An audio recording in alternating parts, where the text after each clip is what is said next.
Good afternoon, and thank you for joining us as we celebrate the graduation of Trainee Class 28. My name is Jackie Cote, and I am the Public Information Officer for the department. On behalf of County Executive Ken Allman and Fire Chief William F. Goddard III, I'd like to welcome you. I am very excited, as I know many of you are, to celebrate the commencement ceremonies this afternoon for Trainee Class 28. And we will begin by having them come forth. Will everyone please stand for the opening ceremonies? Captain Concha, would you please take command of the staff?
It is now my esteemed honor to present to you for the very first time Trainee Class 28.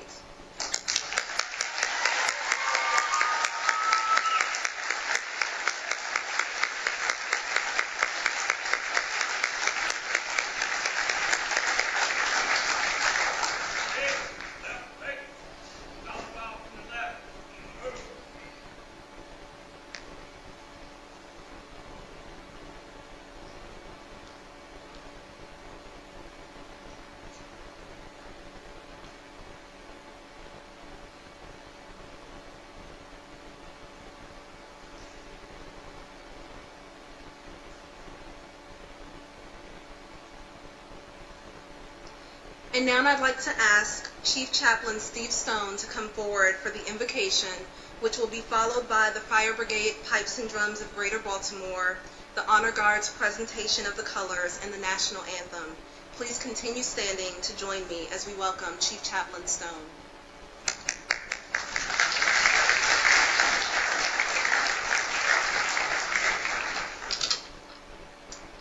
Thank you. Recognizing that it is good and right to now and always offer praise and thanks to the one who blesses and provides for us, let us all pray. Most gracious God, as we gather today in celebration of this commencement, we offer you our prayers of thanks and ask that you impart on each of us your blessings. Clearly, the greatness of your hand is at work and is evident as seen in the achievements of the men and women of Class 28. Their trainers, educators, and mentors who have toiled laboriously to prepare them for their chosen careers in the fire and rescue service. Let us each now come to know and love our brothers and sisters of this class as we stand ready to accept them into their new assignments, into our ranks, and into the worldwide brotherhood of fire service. The families of this class have remained steadfast in their belief and support of this trainee class. And for that, we give thanks. We are grateful for our family, who, without their support, we could not function as members of the fire service. Bless and be a constant companion to the families, friends, and guests of all members graduating in this class, during not only the good times, but in times of sadness, concern, and doubt. Be with them so that they may know your mercy and grace. In these things we pray. Amen.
see by the dawn's early light what so proudly we hailed at the twilight's last gleam, whose broad stripes and bright stars through the perilous fight o'er the ramparts we watch, we're so gallantly streaming, and the rockets red glare, the bombs bursting in air, gave proof through the night that our flag was still there. Oh, say does that star-spangled banner yet wave o'er the land of the free and the home of the brave.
Thank you. You may be seated. I would also like to extend another round of thanks to firefighter trainee Ashley Alejandre for that beautiful rendition of the national anthem.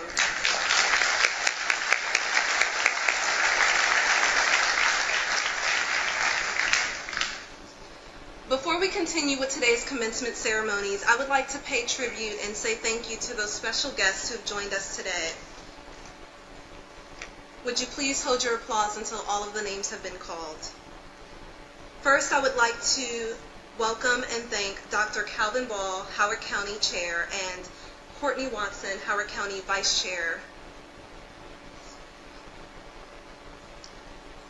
I'd like to welcome Fire Chief Mark Bayshore of Prince George's County Fire and EMS Department, as well as Assistant Chief Alicia Francis from PG Fire and EMS. I'd also like to welcome Deputy Chief Steve Hess from the BWI Airport Fire and Rescue Department. I'd like to welcome State Fire Marshal Brian Garashi from the state. I'd like to welcome Baltimore City Deputy Chief Arthur Kate. I'd like to also welcome Robert Francis from the Department of Insurance, Licensing, and Permits. I'd like to welcome from various departments throughout the county, John Bird, who is also the Director of Recreation and Parks. I'd like to welcome Fire Chief John Filler from Charles County Department of EMS. I'd also like to welcome Superintendent Renee Foose. I'd also like to welcome the Administrator of the Human Rights, C. Vernon Gray. I know that we also have on hand Ms. Wanda Hutchinson and Ernestine Bridges from the Human Resources Office. I'd like to also welcome from the Howard County Police Department, Major Luther Johnson. And I know that we also have Chief Bill McMahon here, and congratulations again on the retirement. From our Local 2000, we have President Rich Rule. And from the Phoenix Sentinels, we have President Lou Winston. We also have the President of the Fire Officers Association, Christine Yulhorn, as well as the Howard County Volunteer Firemen's Association, Julie Casey. And then I would like to welcome members of our command staff. We have Fire and EMS Chief William Goddard. We have Deputy Chief Steve Allen. We have Assistant Chief William Anishevsky. We have Assistant Chief Joanne Rund. We have Assistant Chief Eric Proctor. We also have Assistant Chief Joe Dixon. And we also have Assistant Chief John Jerome. Please join me in welcoming them and all of our other distinguished guests today.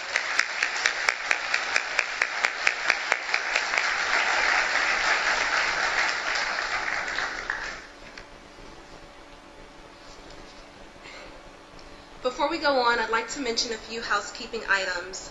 We do have restrooms that are in the lobby, in the hallway after you pass the main doors to your left. We have fire exits clearly labeled throughout the auditorium. Last but not least, we also have 2 department photographers who will be taking photos that will be available on Facebook after the ceremony. Let me also announce that we are proud, in partnership with Bridgeway's tech team, to be broadcasting this event live via www.bcctv.org. So if you have members who are not here, who may not have been able to be here in person, they can watch the event there live throughout the entire ceremony. Another feature of today's event that we're proud to announce is that we are also going to be putting updates out via social media. Throughout the graduation, you can take a look at Facebook, Twitter, or Instagram and use the hashtag #TC28graduation.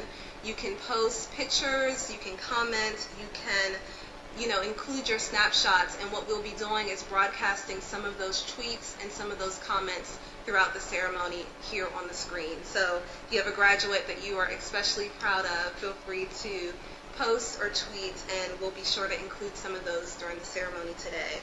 So we love, connecting in that way. This is going to be a very interactive event. So with that, I'd like to begin by just asking you to silence your phones so that if you do tweet or post, you don't hear the updates go off in the middle of the ceremony.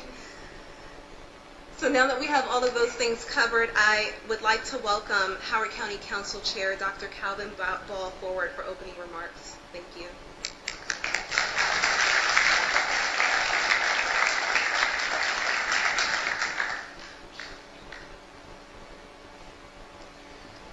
Good afternoon, everyone.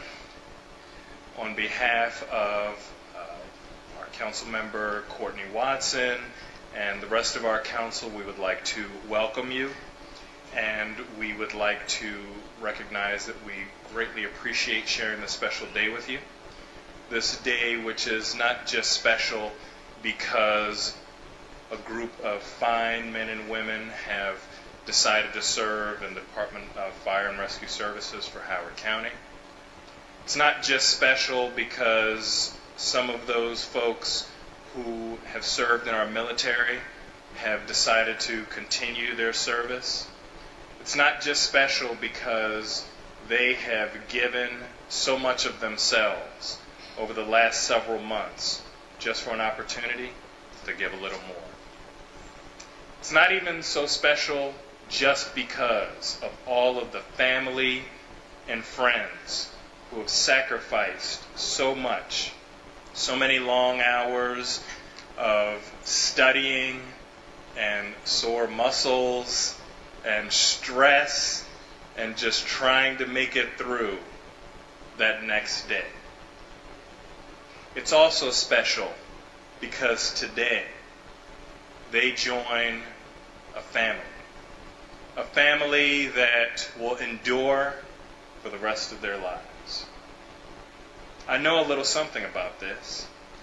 You see, 15 years and 2 months ago, I was sitting right where they are as a member of Trainee Class 13. I know the challenges and the struggles that they went through. I know how difficult it is to get to today.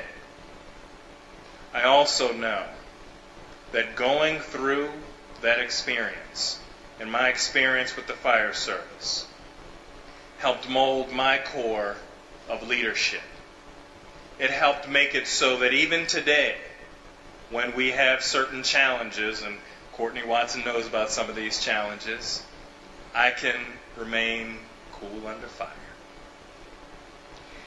I welcome you all to this family.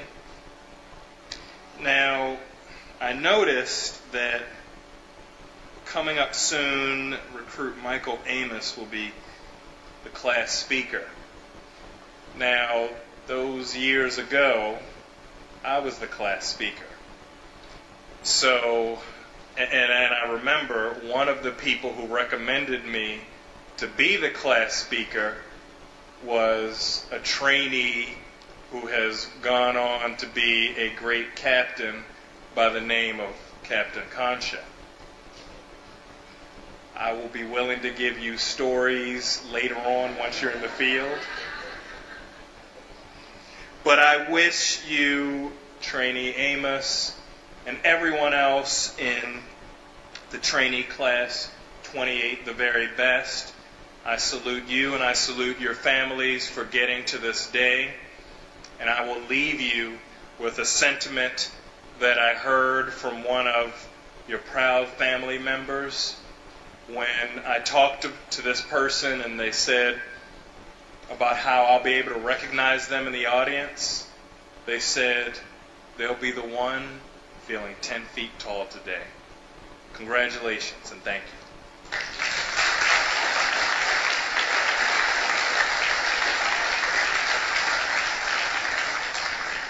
Thank you so much, Dr. Ball. I'd like to also just acknowledge some more special guests that we have with us that I, in my haste to get off the mic, forgot to mention. First and foremost, I'd like to welcome from Montgomery County, we have Pete Friedman here. Welcome, Pete. We also have Assistant Chief George Morgan from Anne Arundel County.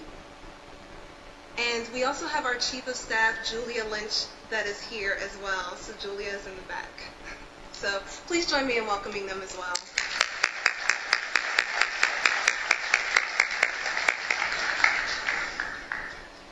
And with that, I would now like to ask that our Fire and EMS Chief, William F. Goddard III, come forward for opening remarks.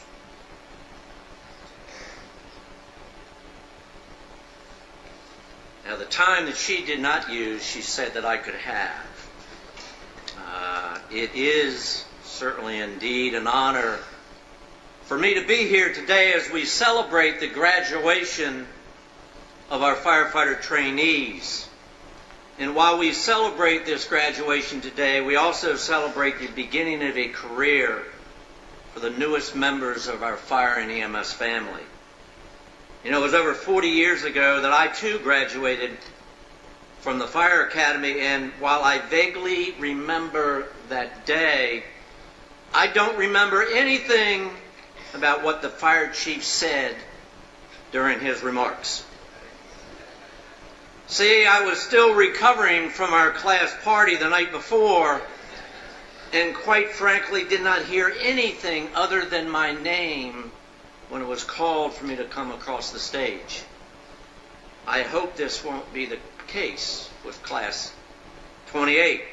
The lesson I learned from that day is if I was ever blessed to become a fire chief, I would try to make my remarks somewhat memorable. But before I speak to the trainees, I would like to take a moment to thank our executive and our legislative branches who continue time and time and time again to make public safety a top priority here in Howard County. And you know, it's easy just to say that. It's easy just to let the words come out of your mouth. But through their actions, not through their words, but through their actions, our County Executive Ken Allman and our County Council members have demonstrated their commitment to support the safety of our citizens and our first responders, as witnessed here today with the graduation of our firefighter trainees. Dr. Ball, Courtney Watson, on behalf of all the women and men of the Howard County Department of Fire Rescue Services, I thank each of you. I thank all the colleagues on the County Council for your continuous and unwavering support of our department through the years. Thank you so very much.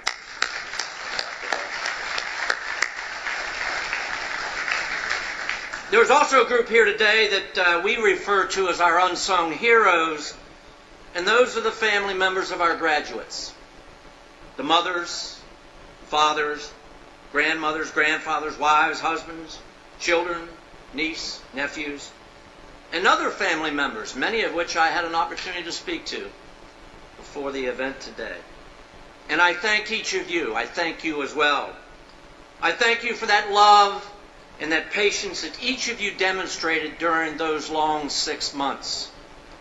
That love and that patience has created a strong foundation for each of your loved one's career. And while we as firefighters and paramedics have bought into the craziness associated with this profession and the dangers associated with this profession, I clearly understand, and our command staff completely understands, that it is not okay with any of you, with any family member here today, that you send your loved ones to us and that we don't send them home to you. The entire department, this entire department is committed to do everything humanly possible to return them to you as you send them to us. Through their training, continuing education, physical fitness, constant situational awareness, we will manage the risk. We will reduce the hazard, and we will send them home to you each day. If I may, let me ask all the family members to please stand and allow us to recognize you.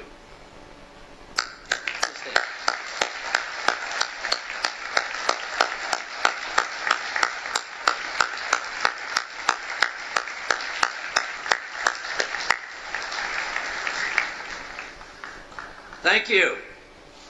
Yesterday I had the opportunity to meet with the trainees to see exactly how they felt about their experience. And they asked if they could be candid, and I said, certainly. They said, will you tell anyone if we tell you? And I said, no.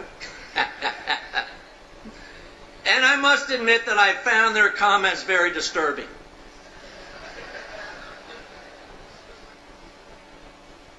Academy staff, pay attention. We'll talk later. They compared it to the training received by the United States Navy SEALs. Said, Chief, we have been here for long 6 tedious months of training. We missed our holidays, our summer vacation at the beach. Couldn't it have been shorter? Every day we had to run through the community carrying a telephone pole, which you've probably seen up here. Don't you know that somebody probably doesn't have a telephone today because we're still carrying their poles? The never-ending and relentless calisthenics, the push-ups, the sit-ups, the pull-ups. Chief, I don't understand this. Since we passed the CPAT test before we started the academy, was all that really necessary? They made us swim. We had to swim in freezing cold weather. Snow, ice. Chief, come on now. It was simply cruel and unusual punishment for something we haven't figured out just yet. And one day, Chief, they took us out to the river. They took us out to the river, they threw us into this fast-moving water, and walked away, hoping that someone would throw a rope out to try to save us. They forced us to climb ladders, which wasn't too bad. But, Chief, I can't believe this. They made us even come down head first. Chief, someone's going to get hurt doing it that way. You need to talk to the staff. They made us hold these big hoses and squirt water when it was below freeze and was snowing out. Come on, Chief. That could have waited until the weather was a little bit warmer. Isn't that right? And we had to play a neat game. It really wasn't too bad. Hide and seek in this thing they called a maze. And we actually enjoyed it. But Chief, it would have probably been easier, and I know you're into safety, it would have been much safer if we could have used a flashlight while we were in there. Straw that broke the camel's back, and it was universal across the board with everyone over there. They said, Chief, it actually made us go into a burning building. Don't you know someone can really get hurt doing that? We went through these painful obstacle courses. Long days without much sleep. We were up most of the night studying. Certainly would have been much better if we could have taken a 30-minute nap in the morning, maybe one in the late afternoon. We were always hot. It was cold, wet, and miserable. And Chief, I don't know if you're aware of this or not, and please don't tell them we told you. But we were constantly being harassed by these highly trained professional ninja warriors who called themselves instructors. And they sought to find those of us who were weak of mind and body and to eliminate us from ever becoming a firefighter or paramedic. Chief, you need to look into that. We could have had more trainees graduate if they weren't so mean and set the standards so high. So following my meeting with the trainees, I was devastated. I'm thinking, what have we done? Making people go into burning buildings, climb ladders, upside down. Exactly what have we done? So I decided I would share my comments and my thoughts with the Academy staff at the appropriate time and place. And here we are. So will the Academy staff please stand? I can't believe it. As ninja warriors, you have also endured the last 6 months with members of trainee class 28 who have become the newest members of our Fire and EMS family. And for that I thank you. As each of you have become instrumental in molding the lives of each trainee to ensure that what is most important to all of us takes place at the end of each shift, and that they all go home.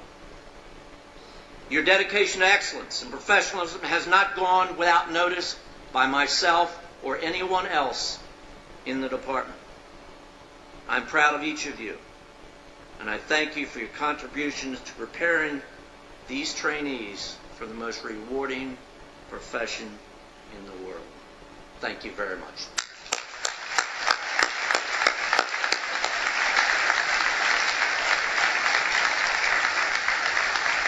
Thanks, guys.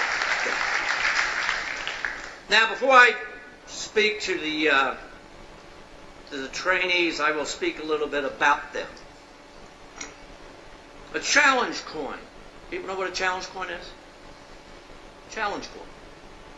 It's a small coin or medallion bearing an organization's insignia or emblem and carried by the organization's members. And traditionally, they are given approved membership when challenged and to enhance morale. Keep that, enhance morale. This is to enhance morale. And it's a subject of great, great national discussion about the next generation of our fire and EMS leaders, our millennials, many of which are here. My generation, some of our generations, baby boomers, we're very happy with the traditional coin. Very happy with this.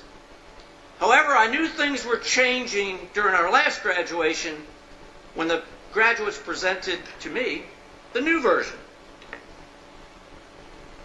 of the challenge coin. It was a bottle opener. Now, little did I know that the department's traditional coin was once again going to be replaced with the graduation of this class. Keeping up morale, remember that. It appears class 28 has replaced the challenge coin with a shot glass. Chiefs, we've got our hands full. I think we all understand why there continues to be this great national debate about our next generation. But we love you.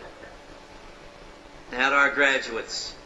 As you recall, when you began your training, I had an opportunity to meet with each of you and to share my thoughts and my expectations. And I told you that if you wanted to be a member of this family, you will have to demonstrate the passion to be the best that you can be. And in order to be the best, only 100% would do. I shared with you that this is a profession where even the smallest mistake can lead to serious injury or death. And what separates this department from many others, sorry, Chief, is that we do take tremendous pride, and they do as well, tremendous pride in being recognized across the country as a department where safety comes first. Number one, safety comes first. As a matter of fact, we were recently notified by the International Association of Fire Chiefs that our department has been selected and will receive a national award here in the next several weeks for organizational excellence in safety. We are committed to safety. I told you that this is a profession that has gone through significant change over the last 20 years. A good friend of mine, Jerry Wargo, is with us today. He and I grew up together, and we were talking about the change. Huge, huge changes. And it's one that no longer simply represents responding to fires as its primary mission. And that we are no different than any other department that's sitting with us today or any other department across this country. Is the department, along with fighting fires, has a primary mission to provide emergency medical care as well. No longer is it good enough to just be a firefighter. It's important to be a good EMS provider as well, and it's important for you to understand that. That's what we do. So as you leave here today, please remember that my thoughts of you on day one and expectations are the same today as you graduate, and they will be the same throughout your career. They haven't changed. There's a statement that many of you all have heard, some cliche. Find a career. My father always told me this. Find a career that you love and you'll never have to work a day in your life. You know, he was right, because I did find that career. And while you may not realize it today as you're sitting here, you have found that career as well. You have found a career where all successful firefighters and paramedics are big dreamers. They imagine what their future could be. It's ideal in every respect. And then they work every day toward their distant vision, that goal or that purpose to be the best that they can be. And the future will belong to each of you. It will belong to each of you if you believe in the beauty of those dreams. And those dreams will not be measured by the passing of years, because they come and they go so fast. But by what you do, what you feel, and what you achieve safely each and every day. While you and others came to this department 6 short months ago as individuals from many walks of life where success was often determined by individual efforts, you leave here today as an individual where success is often determined by a team effort. And you've learned that. Very few things can you do by yourself in this profession. It is a team. And as you leave the guiding hands of your academy staff, you cannot help but learn more as you take on this profession of deep caring, of loving, and giving with your own hands. Take it up reverently. Be serious about it. Take it up reverently, for it's like a piece of clay that has many fingerprints all over it. The thumbprints and fingerprints of those who have preceded you, many of which are in this audience today. And as you move through your career, you will have some days that are certainly better than others. But always, always strive for that perfect day. That perfect day. Strive for that day when you realize that you have done something for someone you don't even know, and they will never be able to return that favor. as you leave this afternoon with your graduation certificate in hand, I want each of you to think of it as a ticket to the greatest profession in the world. Think of it as a ticket to serve the citizens of this great community. Think of it as your ticket to contribute to our county and to our department in a very positive way.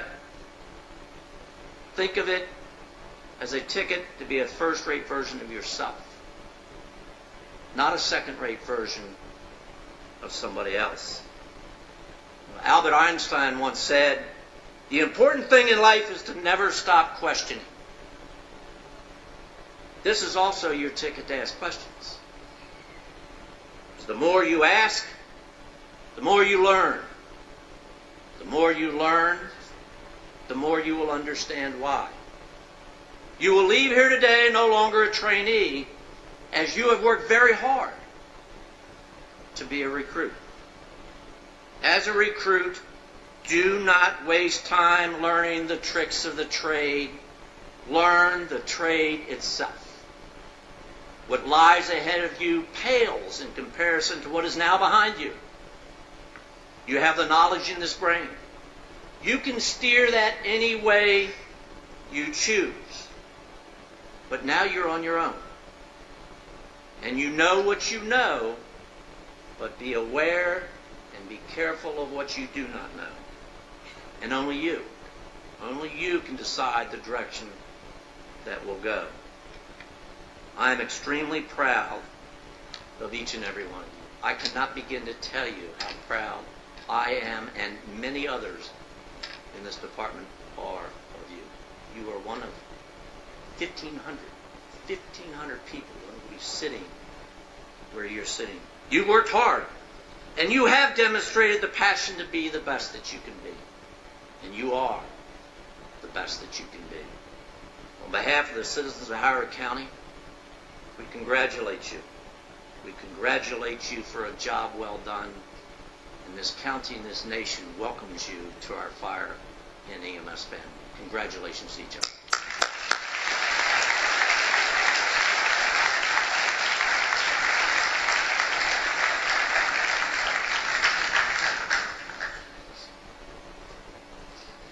Thank you, Chief Goddard.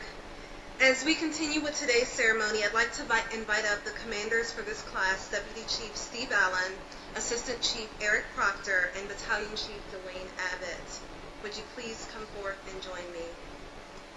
As they take the stage, I'd like to introduce the class speakers for today's event. Trainees Michael Amos and Benjamin Killian Conrad.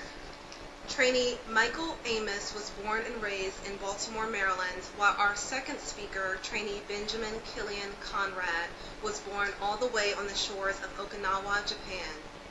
Both have persevered over the past 6 months, exhibiting the drive and commitment to excellence that it takes to make it through the academy. And for the first time in graduation history, they will be presenting the class speech together. Without further ado, please join me in welcoming Trainee Michael Amos and Trainee Benjamin Killian Conrad.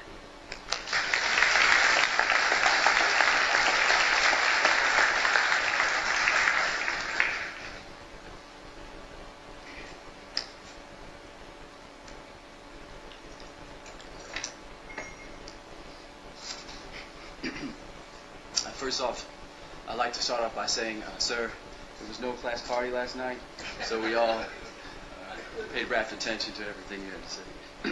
People also said to picture you guys naked, but we're just going to skip that part. We don't. We'd like to say good afternoon to staff, to Class 28, to our family, and to those esteemed guests. My name is Mike Amos. And my name is Benjamin Killian Conrad. Class 28, would like to thank you all for being with us today. It's a great honor and privilege to see so many people here of our family and friends come to see us. What was just an opportunity 6 months ago at a chance to have a career turn into a reality. And so we're glad that all of you guys can be here with us to share that with us. When asked to deliver the speech at graduation, I was excited. I know some people on the instructional staff were nervous, but I couldn't wait to tell everybody what we had learned, all the skills and certifications I had earned, all the new friends that I had made, all the push-ups I can do now, And in the same thought process, I quickly realized that I myself hasn't taken one step of this academy, this long academy, by myself. So Trainee Amos and I, or Recruit Amos and I, decided that we were going to go with the old firefighters adage, 2 in, 2 out. And we were going to do this just like we got through the entire academy together. So a lot of you already know who we are as individuals, but you may not know who we are collectively as a class. So we wanted to give you a few pieces of facts, of information of who Class 28 is as an entirety. So just so you know, there are 8 women that are in our class. And so that makes...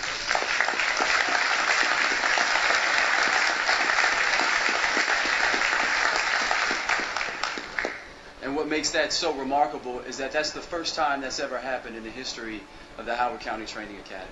And so that also makes us probably the best class that's ever come through Howard County. There's also many nationalities, apparently Okinawa, Japan, and Taiwan, Sheng Peter Wang, who is from Taipei, also got his citizenship while he was in the academy, so he is now an American citizen as a result.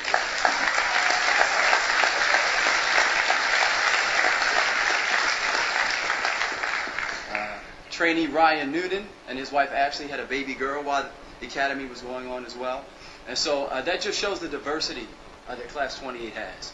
We have families, we have single parents, we have people who are single men, single women, but people with large families as well. Some folks have changed their careers drastically. We have engineers, investment bankers, people who worked in construction. A lot of great changes that they made in their life just to be a part of this great fire department. And so it just adds to the diversity that we have in Class 28. It was a long road to get here, not only for the graduating class, but their families as well. It started with an application just like any other job, and a few months later we were training for the CPAT test, once a week or so. The interview, the acceptance letter, and then there was orientation, and I think it was in that moment that we realized this was a terrible idea. The pressure was on us instantly.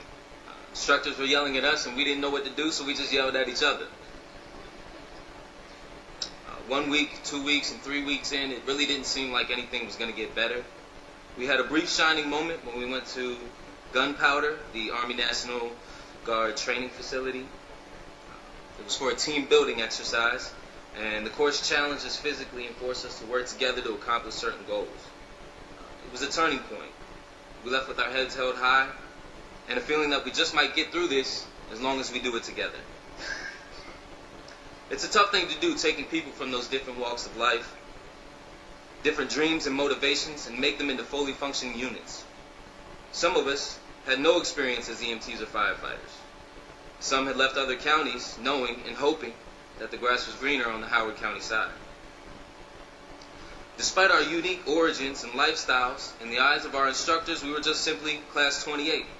It's hard, but it's fair, Captain Norris would say. Suffer in silence, Captain Concha would say. An hour of physical training a day would prepare us for the demand of our career. Front-leaning rests, mountain climbers, and push-ups would discipline us and make us harder.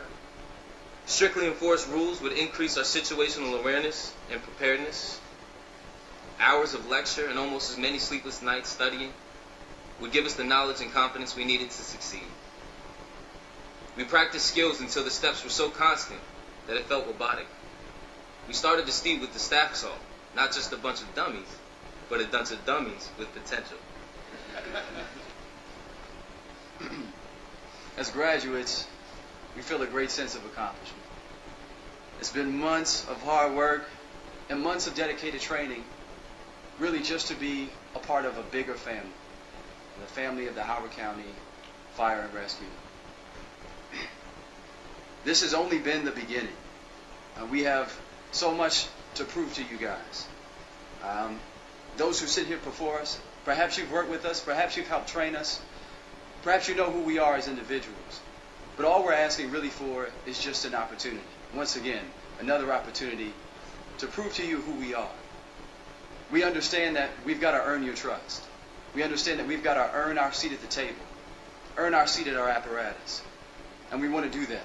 We want to prove to you that all the work that we put in for 6 months was not for nothing. But it was to show you that we're the people that are going to be worth your trust and your respect one day. It may not be our first day out. It may not be 6 months in. It may not even be a year. But we're going to keep working until we earn that trust and respect. And once we get it, we're going to make sure that we never lose it. All the training that we received, we learned over and over again that our skills are perishable. That they can die if we don't practice them. So it's our goal, it's our aim, to always make sure that we never lose all the valuable tools that our training staff gave to us. And so we want to take this moment, an opportunity to thank you. And so we'll just give you a little round of applause.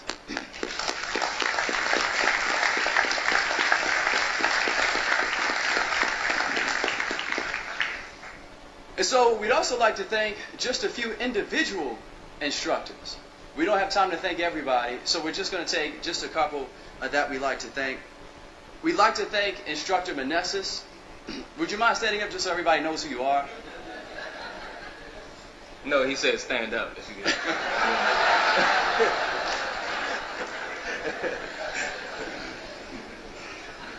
Just so everybody understands what a day in the life at the academy is like. You get there at 6 o'clock, you arrive in the parking lot, and then we have house duties that we have to do, so we do our house duties. You have to get that done by 7 o'clock and be lined up back in the parking lot. And then we march down like you saw us march in. We march back down to our dirty classroom, and we get ready for the morning. So we actually have news that gets done. We have 2 trainees, Trainee Solers and Trainee Wong. They do the news for us, and then we have a joke of the day, and then we have a quote of the day. And we do all of these things, and then we know at the end of the day we're going to have PT. But in between we have a lecture. And so when EMT first started, Instructor Lukey would teach EMT, and he'd go for about an hour or so, and then he'd have a break. So after a couple weeks of this, studying long nights, hard nights, you had PT every day, you were really tired, and when those breaks came, you were like, I could get a drink of water, I could get something to eat. Well, here comes Instructor Manessis, and he comes strolling in, and what does he want to do? He wants to PT you during your break. So, sir, we'd just like to thank you for PTing us during our break. And we've got a special surprise for you outside in the parking lot afterwards. So. We'd also like to thank Instructor Stillwell. Instructor Stillwell is a fantastic driver. Instructor Stillwell, would you mind standing up for us as well? So people know who you are. Great.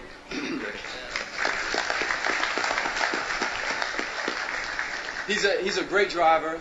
He knows a lot about the apparatus. He taught us how to drive our ambulance, and so we're really appreciative of that. But with all of that great driving, we'd just like to thank him for his inept ability to make a minivan look so cool. Thank you, sir. If they only had Jake brakes. Oh my gosh. Instructor Winner. Don't get nervous. We just want to thank you. We appreciate you challenging us. You had an inept ability to do it like nobody else could. And although your method of forcing us to not have multiple choice questions, it's a little backwards because true or not in and of itself is a multiple choice question. True or not. Captain Concha, we don't know where you disappeared to sometimes. Feel free to stand so everyone knows. We don't know where you disappeared to sometimes, but you came back with the greatest tan and the whitest smile.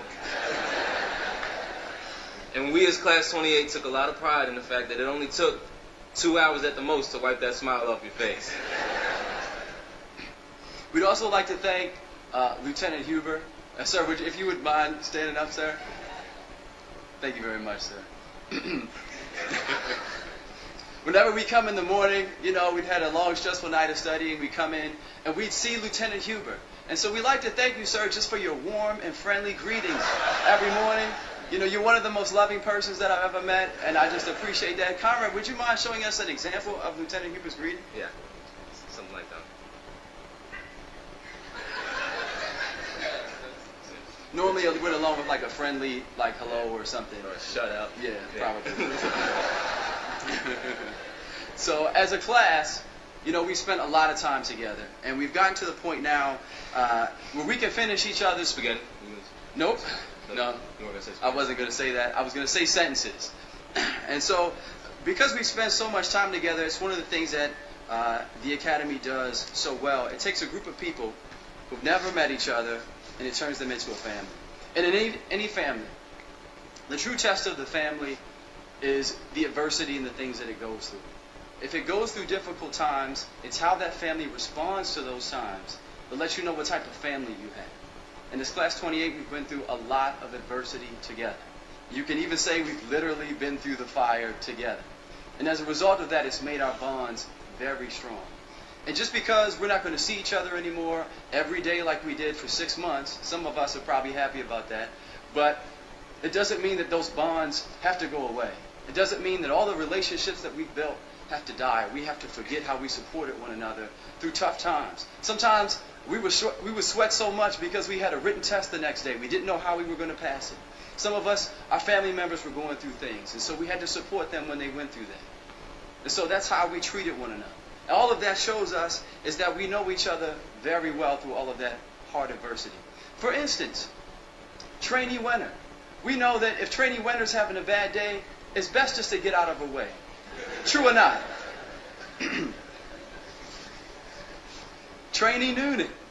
We know that if Trainee Noonan gets a 99 on his test, it's probably the Academy staff's fault that he got that one wrong.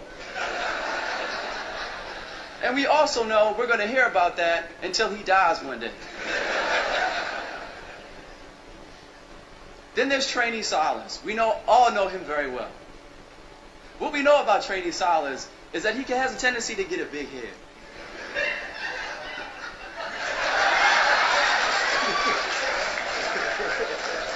That must be your family.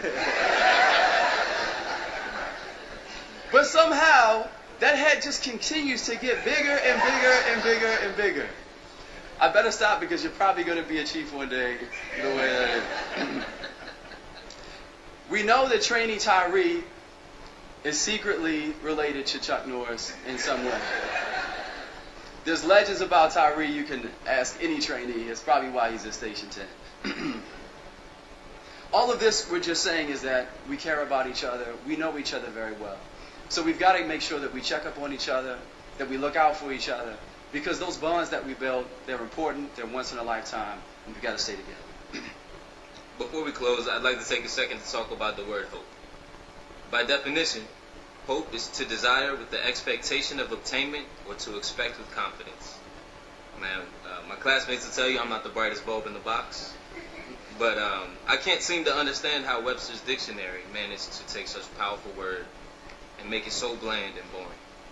To me, hope is the most powerful thing we possess as humans, because when you think about it, it's with us to the very end. In every situation, no matter how big or how small, we can still have hope. When you know failure is imminent and all is lost, all is not lost. It's in our DNA as humans. That's why hope is so powerful. Take that feeling I just described and apply it to what we as firefighters are about to experience in the real world. People call us when all they have left is that feeling of hope. It's a desperate cry for help because they've lost everything except that hope. I always imagine a little girl whose mother stopped breathing, so she had the wits to call 911. You think she was scared and helpless?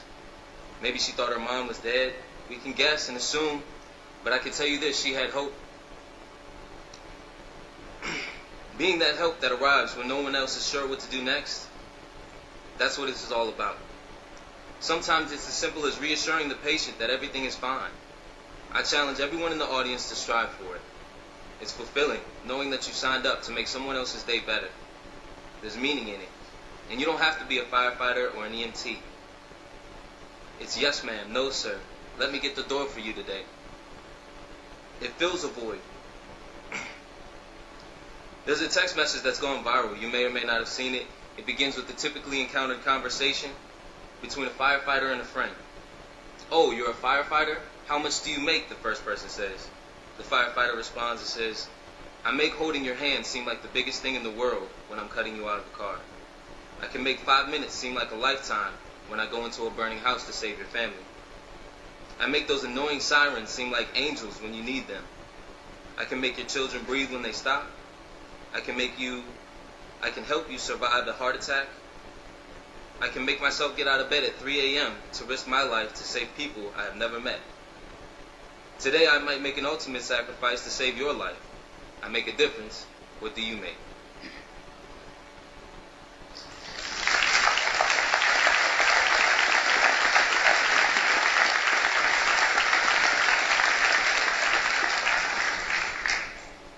For some of us, just coming to Howard County meant that we accomplished something. It meant that we were wanted by a place with such high standards. We were not sure of what to expect, not too sure why we were chosen, because we knew how hard it was to become a member of this class. All of us were told in the first week that we were handpicked for this position. More than once we were told that we had qualities that made us as individuals stand out. Our training over the past 6 months has helped us prepare to live up to those high expectations. It's up to us, however, to take that training and make the most of it. We have great confidence in our class, and we have great confidence in the training that we have received. Thank you, Class 28, and thank you, instructors.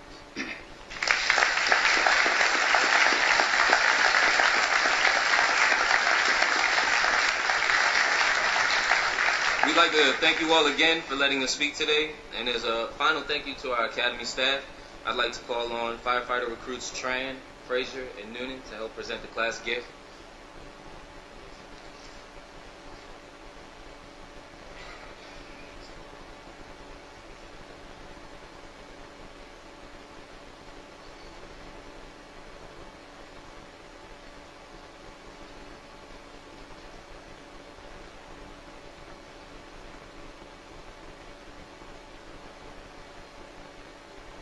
Good afternoon.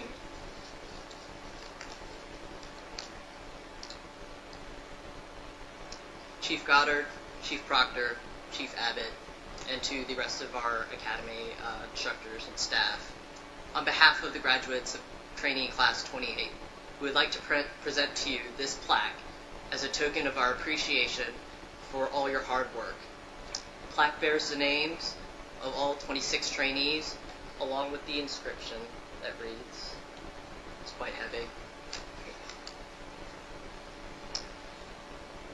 The inscription reads, presented to the Howard County Fire and Rescue Training Academy on August 8, 2004. The graduates of Trainee Class 28 would like to recognize and extend our appreciation to the dedicated cadre of instructors and administrative staff for their deep commitment to the academic and professional development of Trainee Class 28. Your wealth of knowledge, passion, and guidance has been invaluable to our development as fire and EMS providers. Thank you for always pushing us to improve and challenging us to grow. You have inspired us to strive for excellence rather than settling for mediocrity. As we embark on our new careers as firefighters, we leave the Academy well prepared and ready to tackle the challenges that lie ahead. Thank you.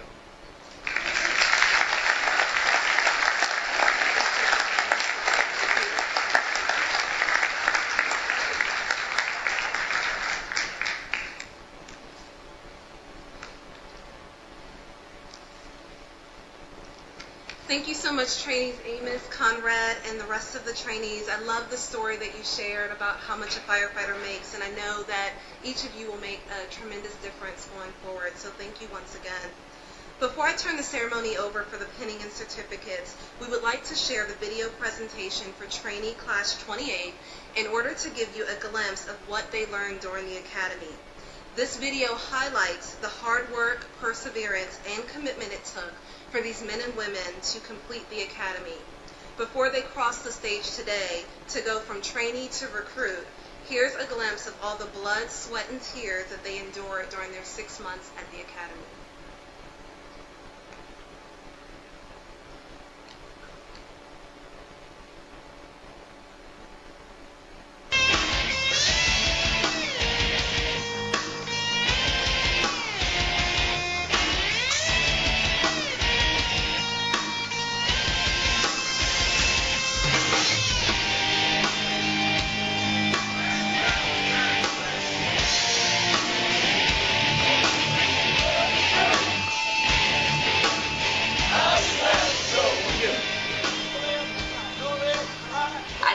most memorable are just the people in the class. The people in the class who have made every day there's something funny that happens. I would like to thank my family. Most of all right now, my mom. She's the only person right here on this side of the country, so she's been a big support. She's been there to help me. If I need help with her, with anything little, she'll help me. My family out west who have allowed me to kind of go MIA for a few months and not miss a few calls and stuff, and I'm thankful for them still being there for supporting me even though they're 3,000 miles away. And I'm thankful just for my friends for supporting me, for all the support from friends and family, and there's not enough words to thank.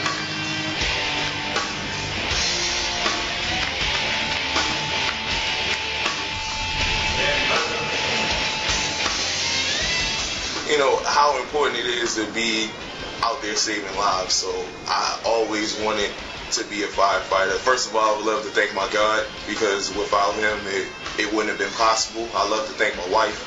She's been with me through thick and thin, through every situation. It's been extremely hard on her, so thank you, India. I appreciate everything you've done. I'd like to thank my family and friends.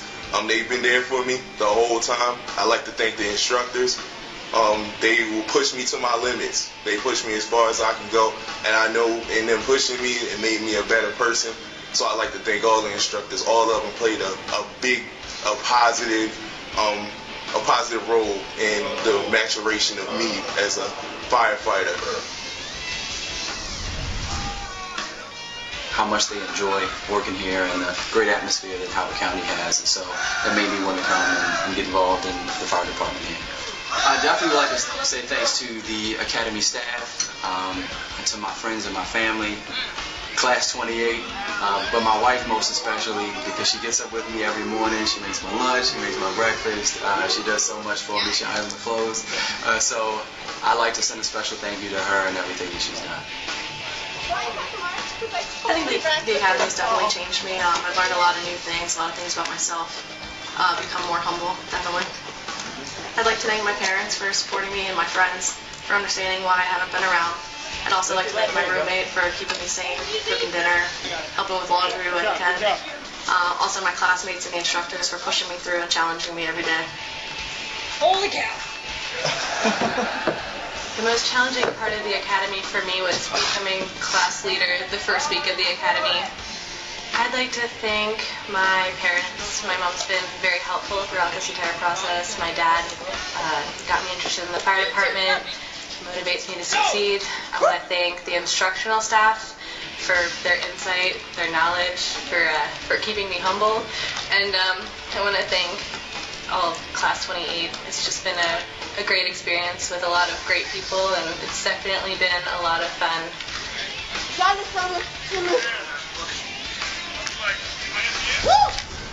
I'm looking forward to just getting in the field and just learning all I can and being the best EMT firefighter ever.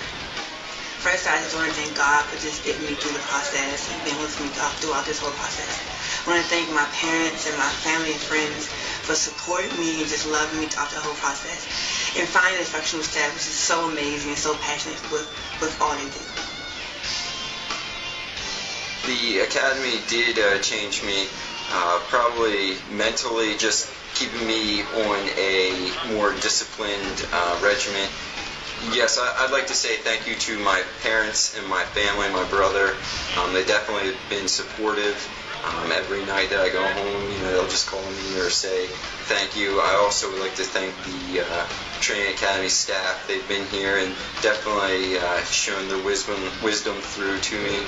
And then I also like to thank my friends that are back home. They just kept me going throughout the whole experience as well. Anybody got hired? Did they care about you? Did they care about the classmates? No. I think it's made me a harder worker, more dedicated to making myself better. I'd like to thank Chief Goddard and all the citizens in Howard County for this opportunity. I'd like to thank the instructors for their hard work and dedication. I'd like to thank Squad Deuce and all my classmates, and of course all my family and friends, my parents. They've helped me a lot through this whole thing.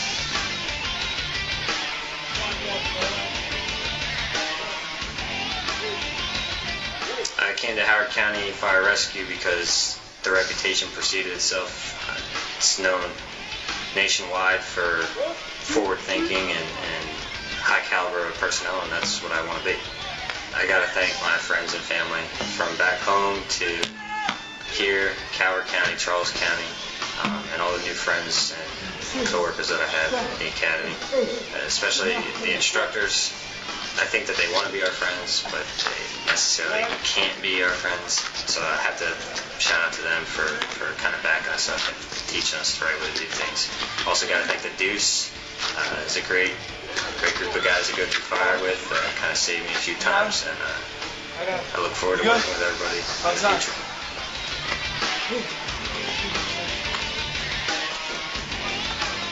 Go, come on.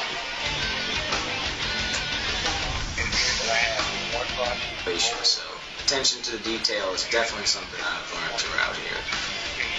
I'd like to first start off by thanking the instructional staff. They did a wonderful job of making us progress throughout this whole academy. I'd also like to thank my classmates, pushing everybody along. It was a great group of people we had, so that was awesome. I'd like to thank my family, my mom, dad, brother, sister.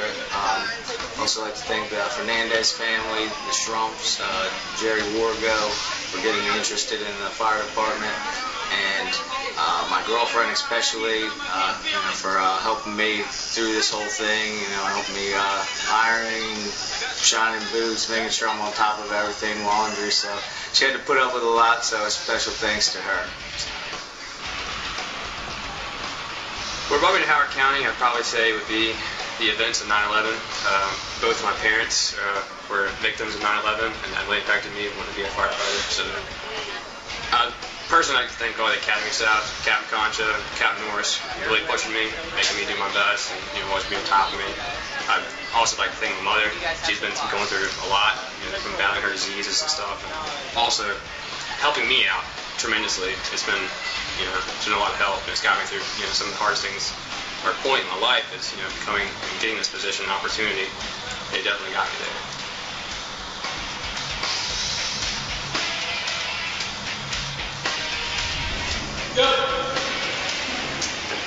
It's a very tight-knit community, so I want to be a part of that, and also work where I live, so to give back to the community that's been so generous to me. I'd like to thank the Academy staff for pushing me to my potential, especially Instructor Winter and Lieutenant Huber. I could only tie my shoelaces until then, and then they taught me all sorts of things. And I also like to thank my girlfriend for being so patient with me when I'm studying every weekend.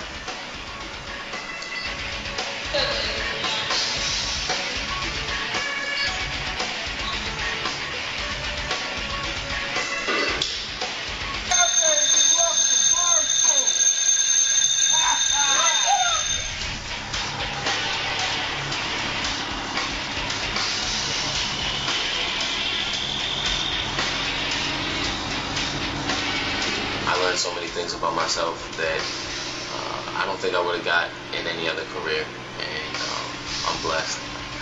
I'd like to thank the Howard County staff, especially the instructional personnel, for allowing us the opportunity. Howard County citizens, my family, both my families, I love you guys. My fiance for the sacrifices that she made to give me the opportunity and see me be happy. My classmates, absolutely my classmates from 28.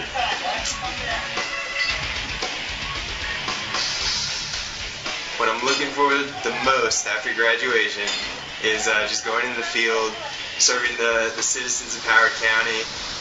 I would like to thank my family for supporting me through the academy, the instructional staff, specifically Lieutenant Hubert, for taking me under his wing and guiding me and mentoring me through the academy.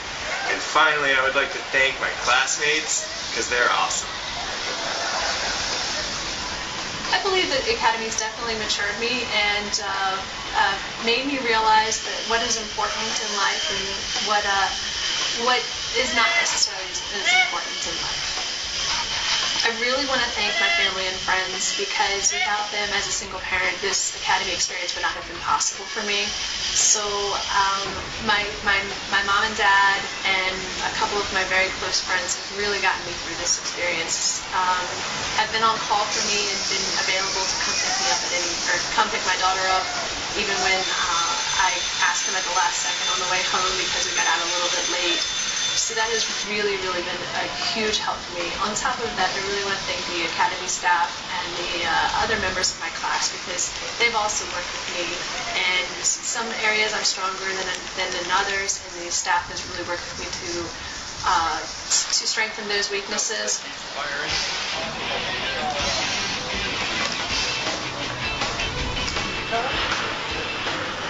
It means a great deal to be part of Howard County Fire and Rescue. It's one of the prestigious departments here in the nation.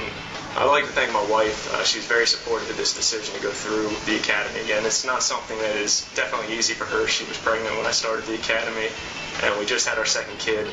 She's essentially been raising both kids as a single parent because I'm here all day, and when I come home I study. So she has been my support network. She's been the sole reason I made it through here. And then with that said, the instructors, obviously, they have been amazing. They know everything that they teach us. They're experts at it, and they make sure that we all succeed.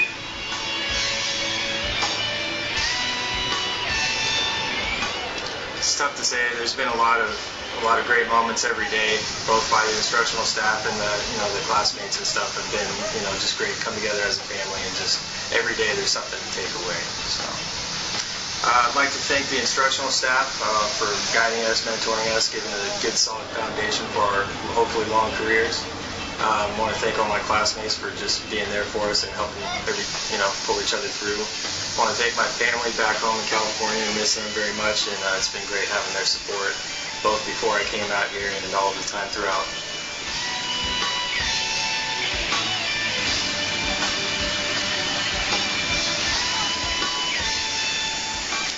After graduation, I'm just looking forward to hitting the field and getting to know my shift that I'm going to be working with and just getting to it. And I'd like to thank my mom and dad for being supportive of everything. The rest of the class for helping get through all of this. The instructor and the instructional staff, and of course all the instructors for pushing me to make sure that I achieved every single goal that I had to achieve. And just friends and family for being supportive.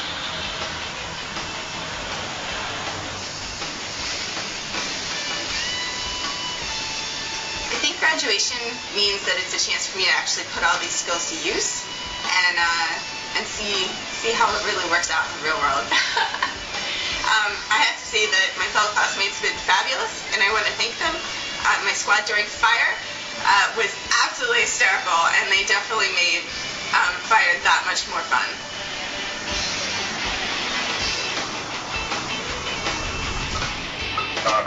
I think it's maybe more conscientious to detail because we've preached situational awareness, and I definitely have learned that as well. Definitely would like to thank the citizens in Howard County for the opportunity. My wife, who's ironed equivalent to hundreds of shirts and pants, always had lunch ready for me, always had meals ready, taking care of the kids. Thank my kids for the times where they said, "Daddy, can we play?" And I had to say, "No, I have to study," which broke my heart. My immediate family helped out a lot. I want to thank the instructional staff too, very safety conscious. And also, there was a lot of screaming and yelling, but I want to thank the instructors who stepped outside that box from time to time. And when I messed up, they took personal interest and gave me personal instruction, and that will last forever. Unit calling Mayday, go ahead. Mayday, this is firefighter Noonan off of engine 181. I've been separated from my crew. I'm on the second floor of the Bravo, Charlie Corner, Quadrant 2. Conditions are untenable. I'm coming out the window. Command copies. Firefighter Noonan is separated from his crew. He's coming out the second floor, Bravo, Charlie Corner.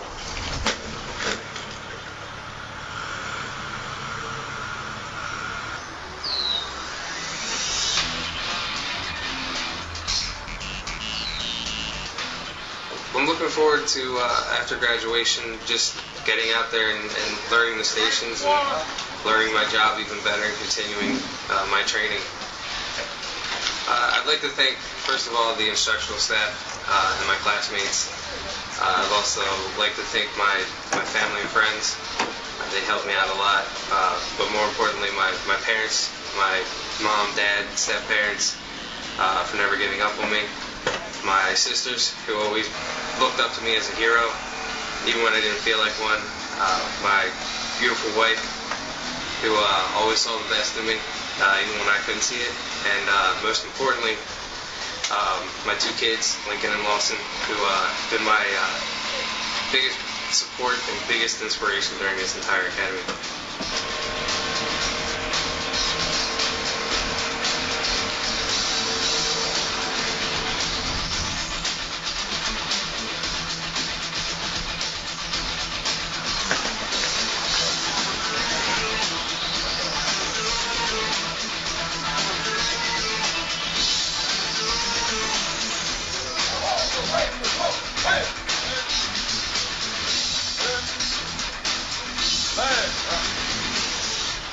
It means that I'm representing the people of Howard County, that I have a standard to meet. Howard County is well respected, and it means that I need to push myself and get the most out of myself because I want to make sure that I help uphold that standard. I would like to thank the people of Howard County, the Howard County staff who gave me this opportunity. I definitely want to thank my instructors who pushed me and motivated me and pulled the most out of me. I definitely want to thank my class, all class 28. They made the past 6 months extremely enjoyable. I have a lot of new friends. I feel like a new family, especially Squad Deuce, who brought the best out of me and helped me accelerate my learning process. I want to thank all my family and friends who didn't see as much of me, but put out with me and encouraged me and helped me, especially my family, my parents, my sister, who took the slack off me at the home. My mom going as far as making lunch for me and doing whatever I needed to help me to get the most out of myself. So I want to thank anyone who's helped make this past 6 months enjoyable, which have been extremely challenging, yet rewarding.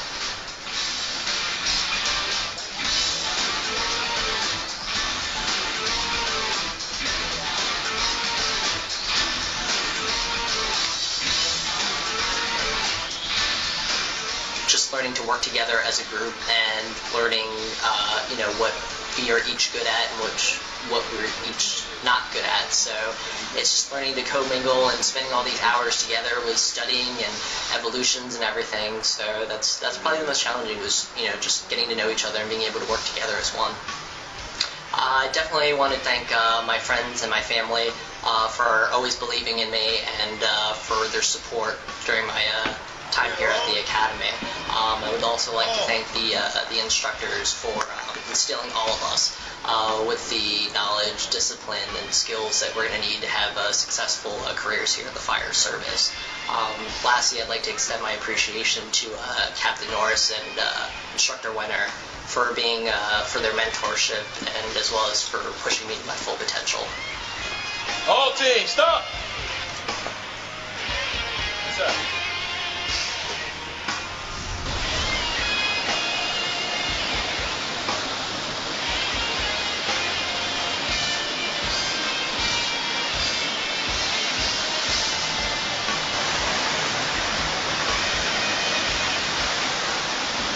I've always wanted to be a firefighter. From when I was younger, just always had that dream to be an EMT, help people, be a firefighter. I got an ad posting through my unit, and just had to do it. I would like to thank the Academy staff for the opportunity to be a part of Howard County Fire and Rescue. I'd also like to thank the trainees from Class 28. They made it very easy for me to transition after coming in a week late, and they helped me become part of the class.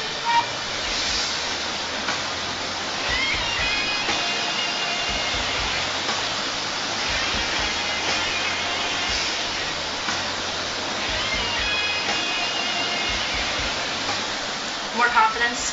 Absolutely, you can't get through it without building more confidence. And they're working on teaching you professionalism. I'd like to thank my parents. They got me through this with their emotional support. My boyfriend Aaron as well. Little things like coming home and finding the kitchen cleaned or the lawn mowed helped out a lot. I'd also like to thank my classmates. We came together really well as a team, really fast, and lots of people wouldn't have made it through as easily as they had without everybody else's help.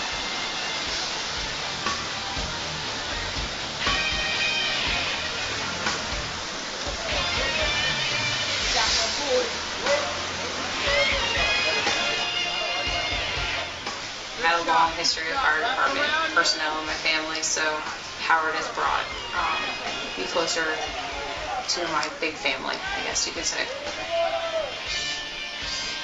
Honestly, I mean, the instructional staff here is on par. They definitely have helped the class and me through a lot, getting us through Fire 1, Fire 2, and all of the rolling other schedules. And then I'd like to also thank my family and friends for dealing with me being really tired all the time. All right, down. Watch yourself.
Before I call forth Chief Proctor, who is the commander of the class, I see that we have a few other dignitaries that have joined us and special guests. I see that we have West Friendship's volunteer chief, Mickey Day, in the audience, as well as Mike Runn, who is the president of the State Firefighters Association, Professional Firefighters Association.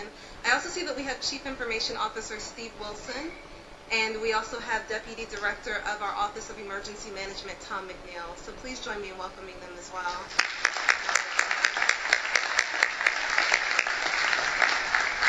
So now it is my honor to call forward Assistant Chief Eric Proctor. He is a 30-year veteran of the department and has worked and supervised the last 8 trainee classes. To ensure the success of the Academy class, it's all about the details, and both he and his staff have gone above and beyond. Chief Proctor was instrumental in ensuring that this class, one that has the most female trainees in the history of the department, completed the Academy. So, Chief Proctor, please join me. Oh, thank you. Thank you, Jackie. It is truly an honor to be here today for the graduation ceremony. These trainees, they worked hard and they did everything it took to complete this academy. As the Chief of the Bureau of Education and Training, I have complete confidence in their abilities and their willingness to do what is asked of them to fulfill our department's dream, our department's mission, which is to educate, protect, and serve. When it comes to ensuring the success of this class, it's a pretty tall calling. Each of the instructors spent countless hours, often arriving to work early and leaving late. For that, I ask you to join me in commending the instructors, the instructional staff. They did an excellent job with this class. I gotta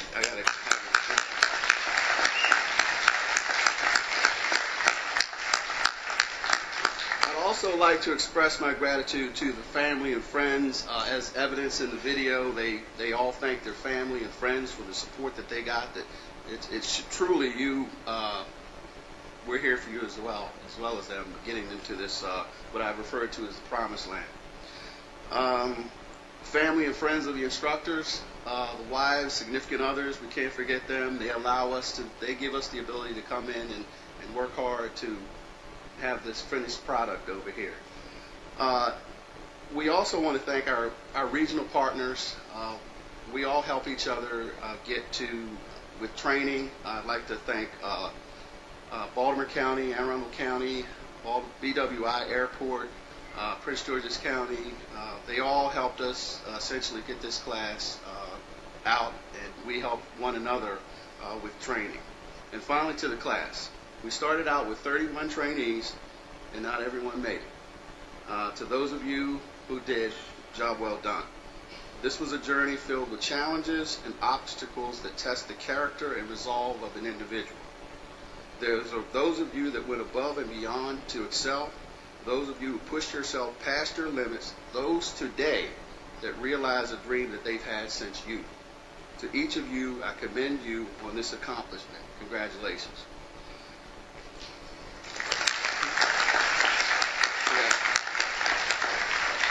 I'd now like to turn the badging and pinning ceremony over to Executive Officer in charge of ensuring the success of the Academy.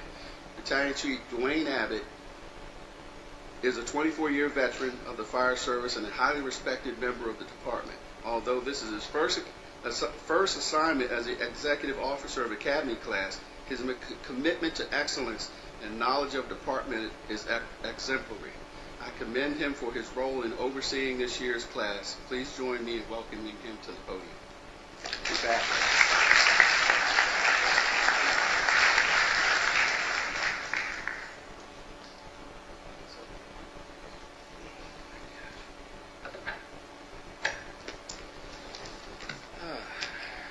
Thank you, Chief Proctor. Good afternoon. Solers family.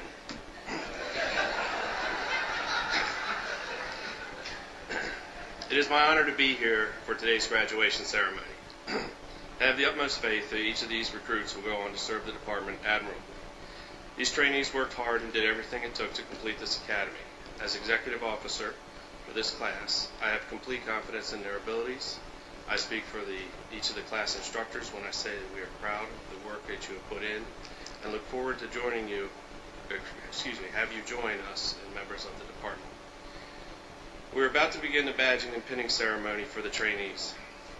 Today I'm proud to be here to witness this event and to know that in part of a tradition that spans the course of centuries, the badges and collar pins that were worn on every man and woman that is proud to call themselves firefighters.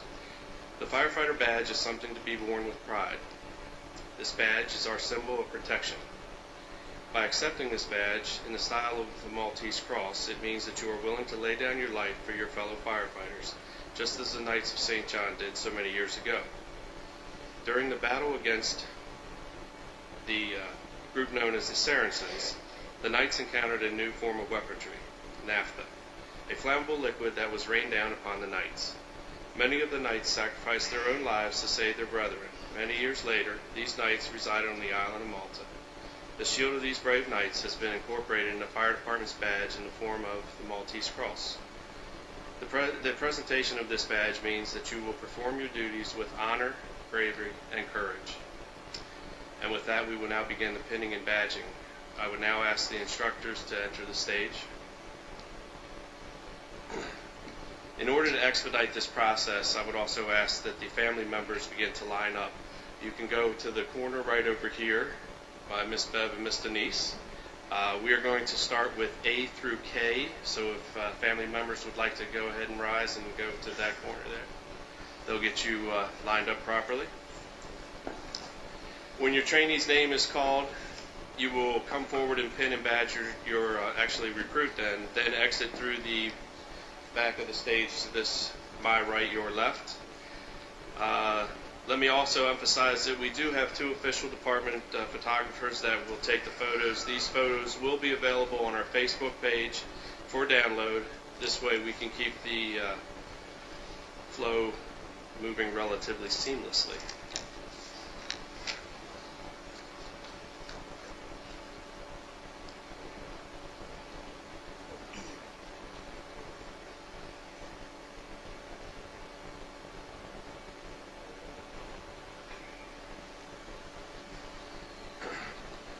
Ashley Alejandre.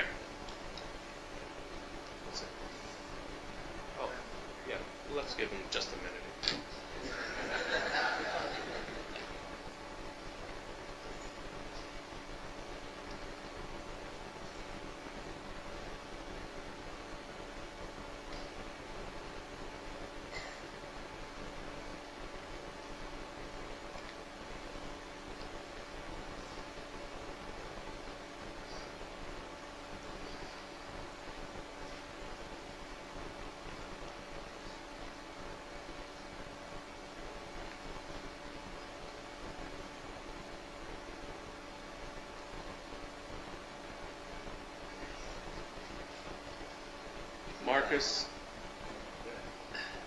Marcus Allen Jr.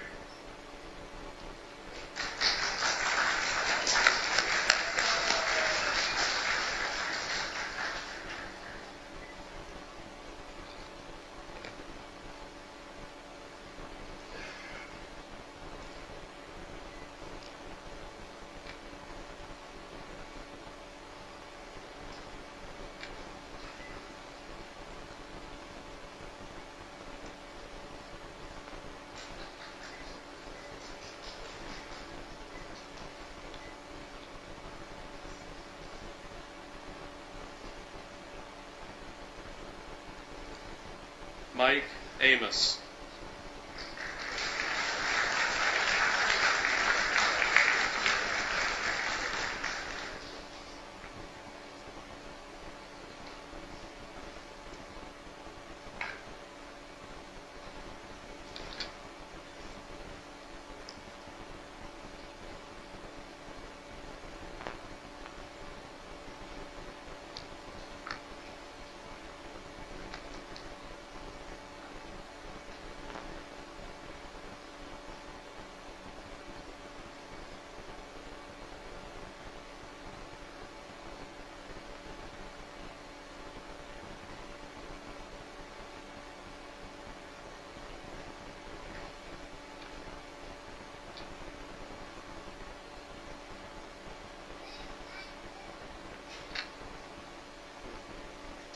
Ashley Bass.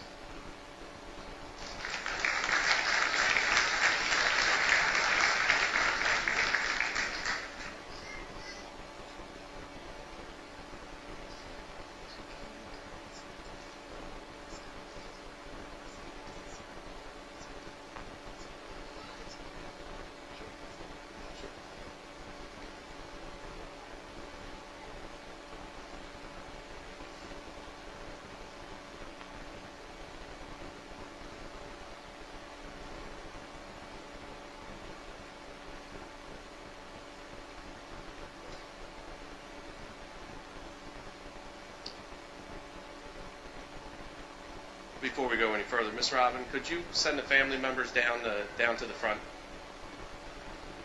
Thank you.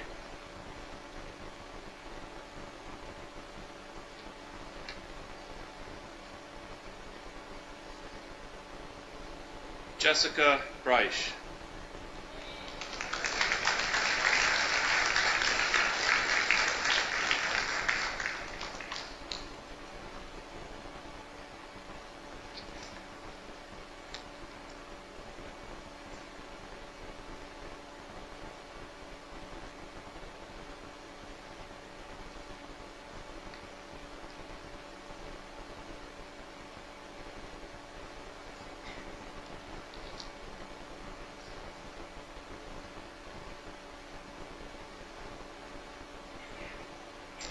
Charlene Burgess.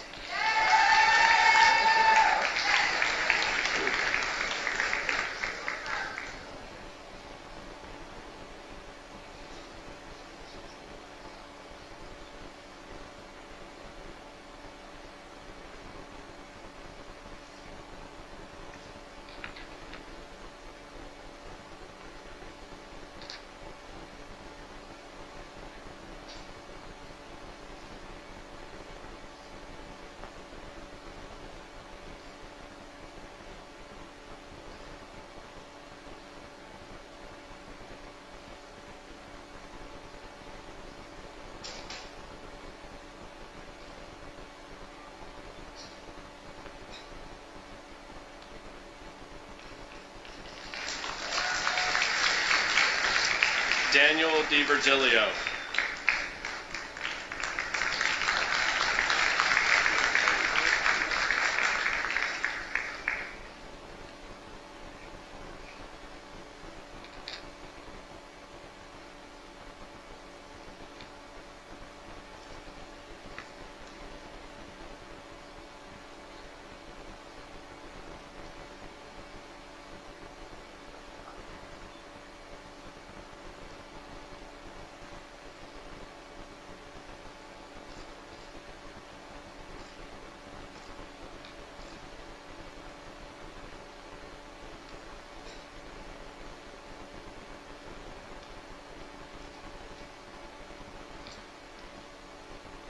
If we could now have the families from K through Z, W, to go to the corner there, please.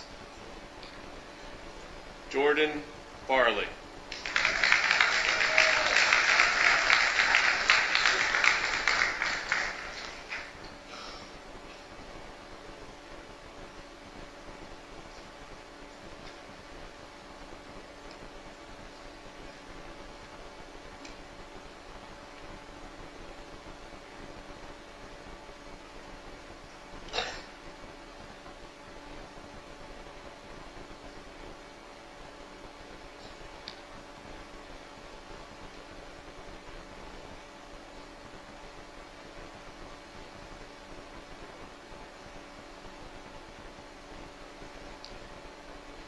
Brian Flanyak.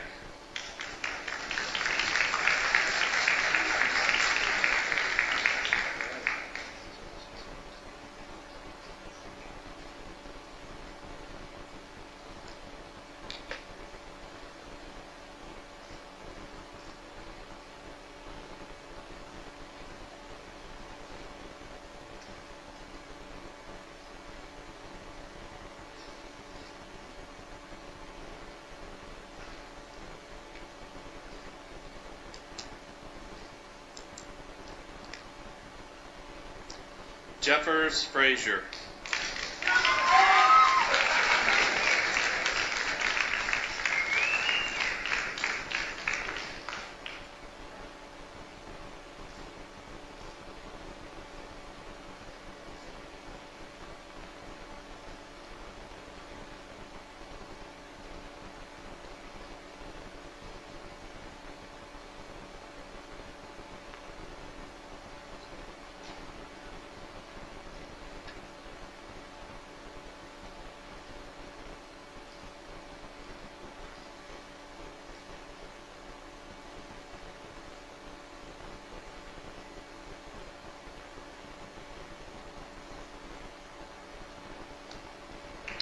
John Anthony Hand IV.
Peter Huang.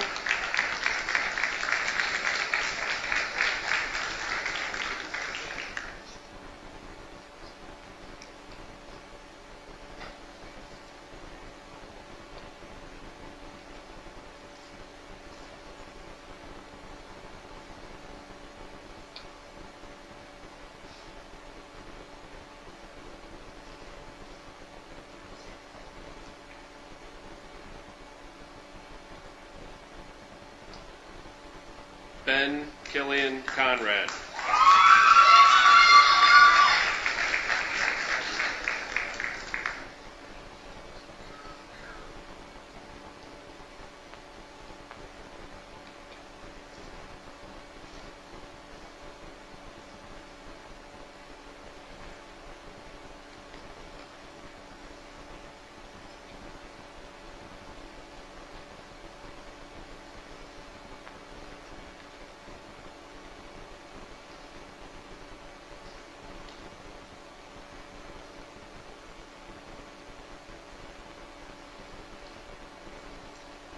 George Masonette.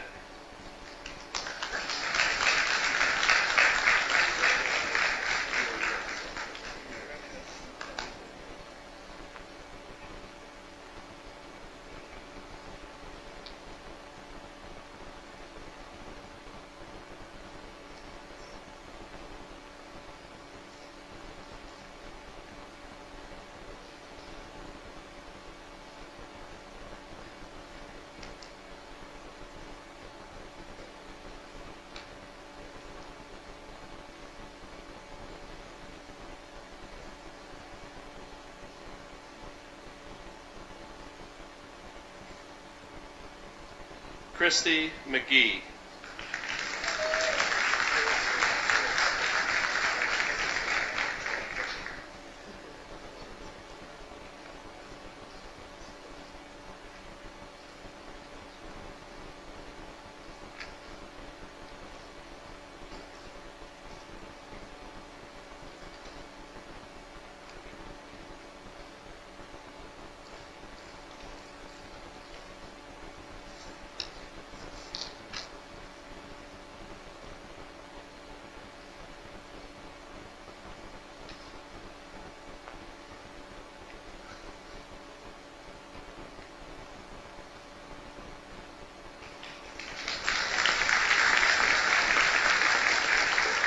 Ryan Noonan.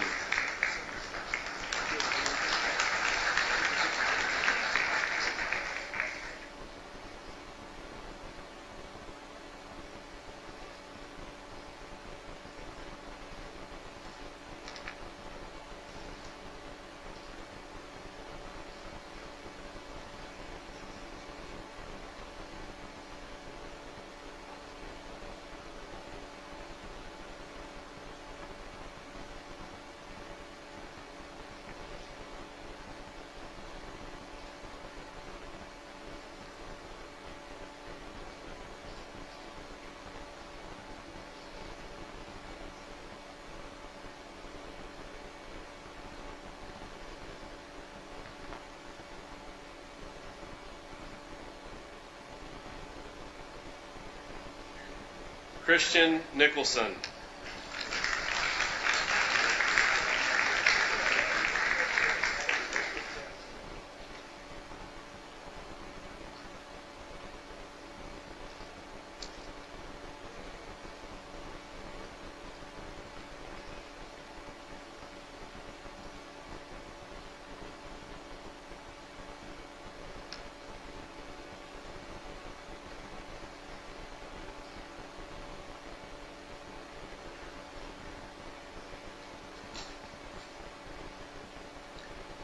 Christopher Rund.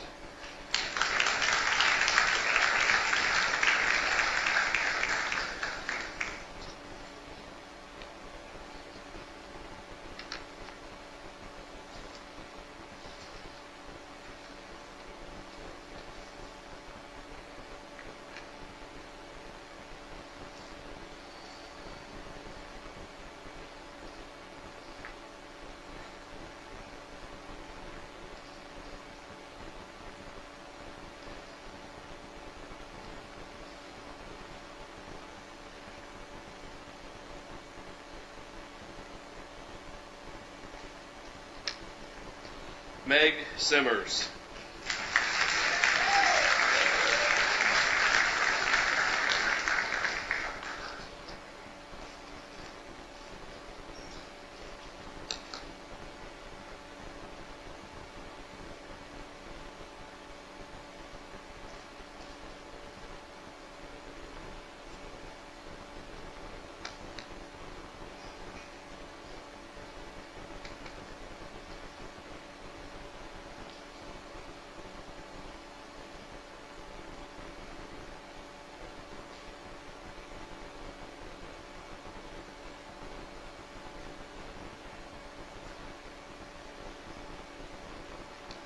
Tom Skiles.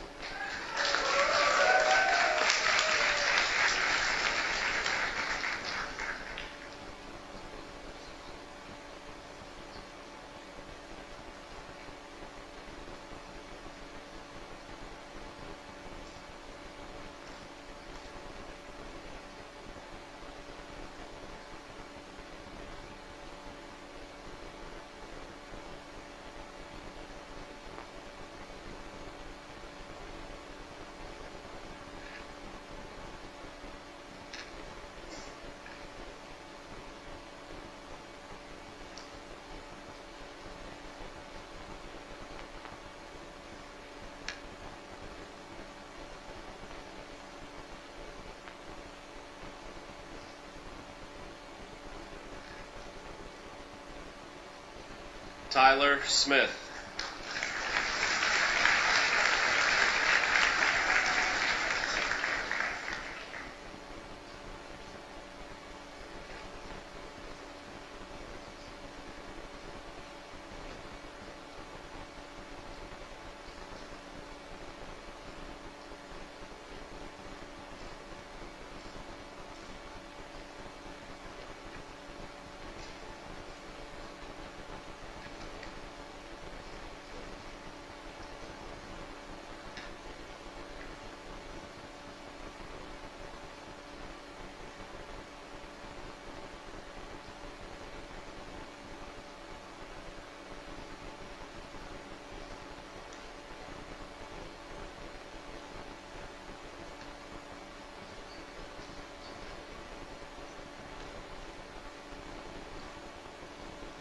Aaron Sollers.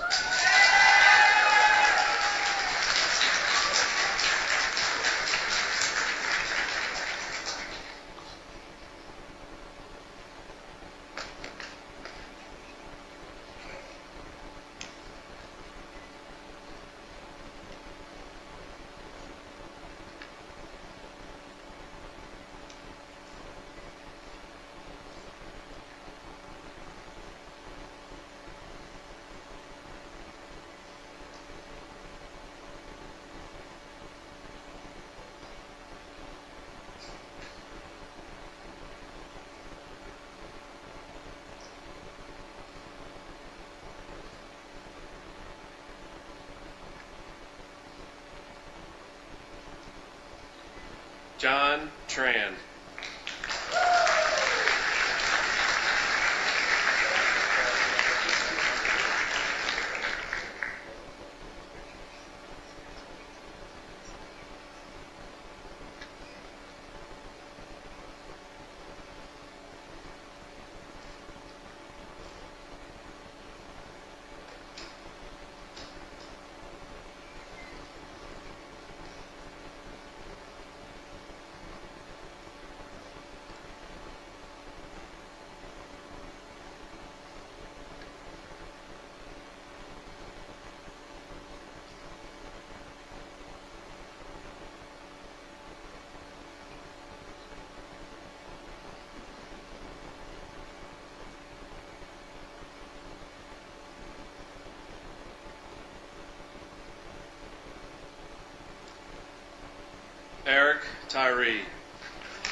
Kristen Walthall.